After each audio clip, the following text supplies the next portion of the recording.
Hi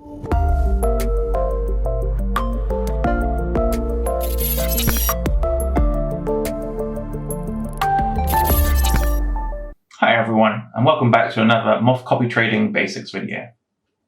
In this video, we're going to look at if a trader that I'm either looking to copy or that I'm already copying wants to add more funds into their account.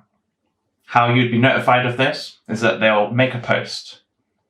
Okay, so in this example, we're going to look at Hugo, portfolio update and adding funds. In this post, Hugo says he'll be nearly doubling his funds. Okay, and he gives a specific date of March the 1st. Now, when a trader adds funds into their account, it will increase the minimum copy trade size.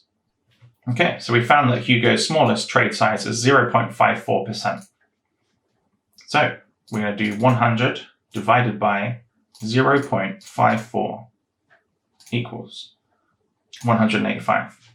Now, this minimum copy trade size calculation that I just did, if you have any queries or questions about it, I did make a video on this, and I'm going to leave a link here or here and in the description. Now, Hugo minimum copy trade size is currently $185. However, eToro only allows you to copy with $200 minimum. So in this case, if he was not adding funds, 200 would be acceptable to copy with Hugo. But his minimum trade size is in fact 185. So now what we're going to do is add the amount of funds that he's looking to add. So add 100% or times the number by 2.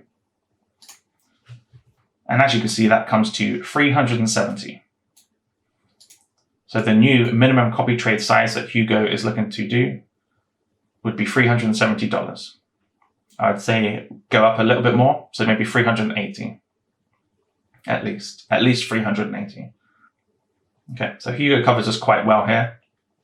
If you're already copying him, you get 3 options. If you're not copying him, wait until he's added the funds on March the 1st in this example, and then copy him with $380 because that would be the new minimum. If you're already copying him, or if you're already copying a trader that is looking to add funds, there's 3 things you can do. You can add more funds to the copy position. This method will incur no additional fees or disruptions. If you increase the copy position by the same proportion as me, you will maintain a perfectly synchronized copy relationship. In that case, do not copy open positions with the new funds. So here's an example. If we go on Jazzy128, we can add funds. So let's say 200, because Hugo started off with $200 and he's looking to double his funds. So let's say we're adding another $200. We're doubling the money that we've got. And in this case of just adding the funds, which Hugo recommends on his first point, you do not copy open trades. Okay, so you leave this unticked like it is. That way it will just add the money in. And whenever Hugo makes new trades, he'll use that money that you've just added. And over time, once he's started to use all of that money, everything will be in synchronization. Okay, so it may take a little bit more time, but this is a very respectable way to do it. The second option is do not add funds and instead close and reopen the copy. You can stop copying me and then copy again between March the 1st and whichever the time frame your trader in question says. So you can close and reopen within the time frame, and this one you do copy open trades.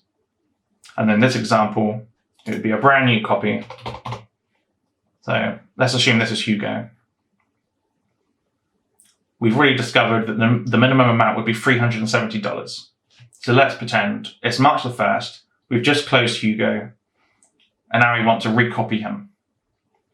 So instead of 200, we now want to copy with 370. So we put 370 in here. And we have this ticked. We do want to copy open trades. We want to replicate everything that he's got right now and populate our portfolio with everything that Hugo's currently got. Okay, and then you'd click OK and trade. The last option is do nothing. If you do nothing, your copy will be slightly desynchronized. Yeah? And that's basically the bottom line. It will be desynchronized, and that's not great. This is the very worst case scenario if you cannot add any more money. It's not the end of the world, but it's not the best option. And you'll see depending on the trader, sometimes they'll be aware of this whole situation and they'll counteract it. They'll have a plan, a strategy. So in this case with Hugo, he says he's going to rotate and resize most of his portfolio during March, closing and opening individual trades that are the smallest ones that would have the most impact into the affordability that you can copy Hugo with. Ideally, you want $200. Obviously, it's now going to be $370.